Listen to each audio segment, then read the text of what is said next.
Bom, começando, né? Vou falar sobre um tema, né? O Espiritismo. E aí eu tomei a liberdade de colocar o Espiritismo segundo o Evangelho. Já que Kardec colocou o Evangelho segundo o Espiritismo, então nós vamos analisar o Espiritismo segundo o Evangelho, né? É considerado uma doutrina religiosa. E o próprio Kardec dizia que é uma doutrina religiosa, filosófica e mediúnica, né? No Brasil, a doutrina espírita ela é muito, muito forte, né? Talvez um dos países que também tenha bastante espíritas, porque o espiritismo ele abraçou, de uma certa forma, a pessoas do catolicismo, né? Então, assim como também o evangelho acabou alcançando pessoas que eram católicas e que se converteram, o espiritismo ele também colheu nessa seara aí, né? Mais agressivo, né? E o tópico aí, o próximo tópico diz, aí só tá o tema, né, André? Se quiser colocar o tópico mesmo em si, que eu tô vendo aqui só a primeira parte aí, né?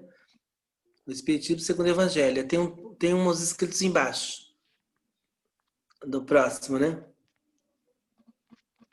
Não, uma anterior aí. A anterior lá, a primeiro, né? O primeiro aí.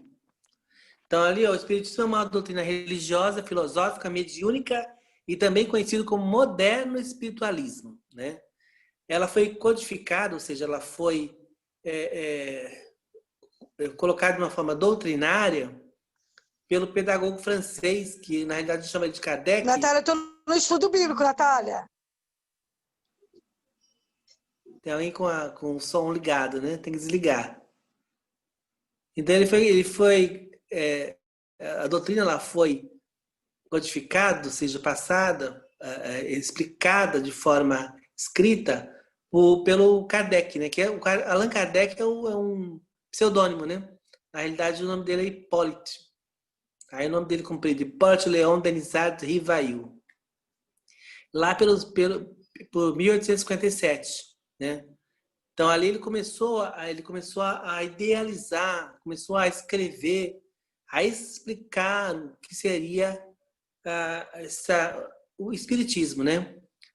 Porque essa curiosidade por espíritos, isso já vem, a Bíblia já mostra que já vem desde do Velho Testamento, né? O culto aos mortos, a pergunta para os mortos que já se foram, os contatos com mortos, isso já é coisa antiga.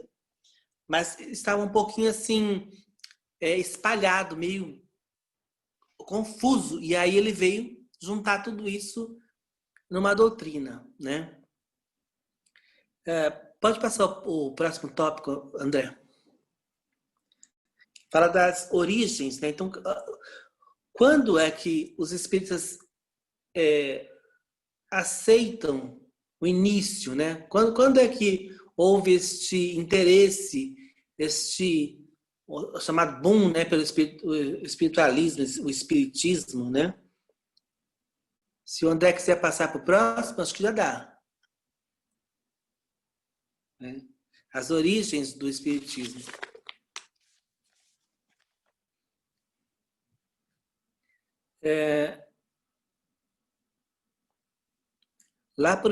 Muitos espíritas são origens anteriores, né? Adotam 31/3/48 como início do movimento espírita, por causa de um caso na residência das irmãs Fox, né? Em Huddersville, nos Estados Unidos. Então, ali, na realidade, aí foi um estopim, porque foi a Europa inteira que estava com... aconteceu como se fosse durante o século XIX, né, houve uma onda muito grande dessas manifestações.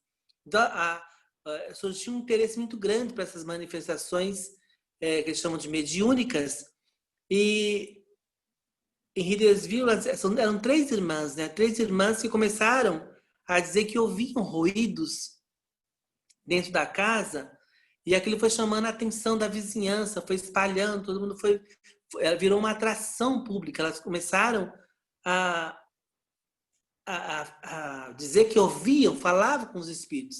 Elas pediam respostas e os ruídos batia lá os barulhos 3 vezes. Se fala 3 vezes, bate 3 vezes se for o espírito tal, se for não sei o quê. E ela começou a comunicar. E eram 3 irmãs que falavam que tinham essa mediunidade.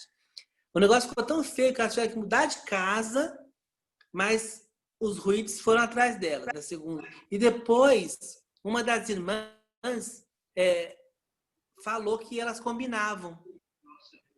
Elas combinavam os movimentos, os ruídos, para enganar as pessoas em volta, né? Depois foi, mas já tinha feito um tumulto na cidade tão grande que várias pessoas vieram para constatar, né? E elas tinham elas batiam, elas tinham um jeito ela fazia o barulho com os pés. Mesmo dentro do sapato, elas tinham como fazer o barulho das juntas. Elas tinham um problema nas juntas, que elas faziam aqueles barulhos nas juntas e o pessoal achava que eram uns espíritos, né? Mas, enfim, foi uma coisa tão grande que acabou espalhando ali pelos Estados Unidos. E na Europa também havia um fenômeno que eles chamavam de mesas girantes. E a gente vai para a gente, para nossa época, as mesas do Ouija, não sei se vocês já ouviram falar das mesas do Ouija, e na brincadeira do copo, não sei se vocês também já fizeram na escola. A pessoa coloca a mão em cima do copo e tem o sim e o não, e aí ela fala, quem é você? Você é isso? Tá, sim. Você é homem ou é mulher? Não. Então, eles vão manipulando aquele copo, dizendo que o espírito é que está dando as respostas. Na Europa, haviam as mesas. As mesas batiam os pés, você fazia as perguntas e ela se elevava e batia os pés tantas vezes para dizer que era sim ou não. Só que nesse meio também houve muito embuste, né? Foi chamado o físico Faraday para ele ver se era científico mesmo, se era espiritual, o que era. E eles acabaram descobrindo que as pessoas que colocavam as mãos sobre as mesas, elas tinham ganchos nas pontas que se uniam à mesa e elas acabavam levantando e fazendo aquilo de uma forma que ele chamou de magnetismo, ideomotor. Sem perceber, elas mexiam as mãos e davam as respostas por esse efeito ideomotor. E o Houdini também. Você, quando se lembra do Houdini, o ilusionista famoso na época, ele também foi chamado e ele descobriu que havia muito mesmerismo. As pessoas, como elas estavam juntas na mesa, elas se auto-influenciavam, mesmerizavam, hipnotizavam e acabavam tendo a impressão de que estava acontecendo aquilo. Então havia muita coisa no meio que era meio espúria, né? Apesar de todo o movimento, de toda a situação, havia muita coisa que era manipulação, né? O próprio Kardec diz que havia espíritas bons e espíritas ruins, porque depois ele constatou também algumas manipulações. Mas, enfim, ele, impressionado por essas experiências de conversar com espíritos, né? Ele começou a escrever uma doutrina para colocar tudo isso no papel e que servisse de centro para todo mundo, para que todos seguissem uma mesma direção, tivessem uma posição, porque cada um falava uma coisa, era tudo muito bagunçado. Então ele colocou tudo ali nos livros dele, né, para instruir esse povo todo. O próximo slide aí, André, por favor. Aí eu vou falar um pouquinho sobre, aqui no Brasil, os principais expoentes, né? Antes de entrar na própria doutrina deles, eu queria falar um pouquinho dos principais expoentes brasileiros aqui.